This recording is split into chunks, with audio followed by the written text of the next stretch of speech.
हज़रत सैयदतुना आयशा सिद्दीक़ा रज़ी अल्लाहु अन्हा खां रिवायत आहे त हिकु जवान जेको रसूल अकरम सल्लल्लाहु अलैहि व आलिहि वसल्लम जूं हदीसूं ॿुधंदो हुयो, जॾहिं ज़ुल्हिज जो चंड नज़र आयो त उन रोज़ो रखी वरितो।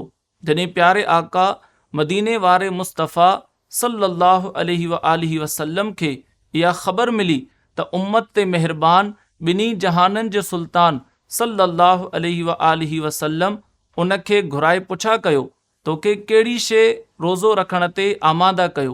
उन अर्ज़ु कयो, या रसूल अल्लाह सल्लल्लाहु अलैहि व आलिहि वसल्लम, मुंहिंजा माउ पीउ अव्हां ते क़ुर्बान थियनि, ही हज ऐं क़ुर्बानी जा ॾींहं आहिनि, शायदि अल्लाह पाक मूंखे बि हिननि जी दुआउनि में शामिल फरमाए।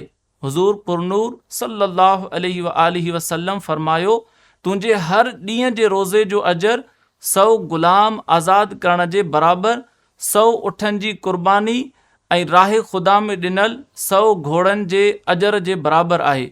जॾहिं 8 ज़ुल्हिज जो ॾींहुं थींदो त तोखे उन ॾींहं जे रोज़े जो सवाबु 2000 ग़ुलाम आज़ाद करणु, 2000 उठनि जी क़ुर्बानी करणु ऐं राह ख़ुदा में सुवारी लाइ 2000 घोड़ा ॾियण जे बराबरि सवाबु हासिलु थींदो।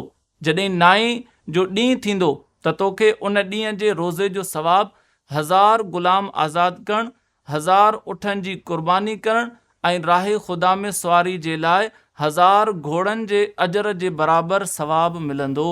हवालो आला इल मसनूआ लिस्सुयूती, किताब सियाम, जिल्द 2, सफ़ो नंबर 91। अलबत्ता हज करण वारे ते जेको अरफ़ात में आहे उनखे अरफ़ा याने 9 ज़ुल्हिज्जतिल हराम जे ॾींहं जो रोज़ो रखणु मकरूह आहे।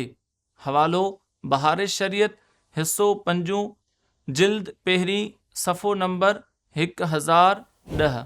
Social media Sindhi Dawat Islami platforms के लाइक्स फॉलो शेयर कयो, सब्सक्राइब कयो।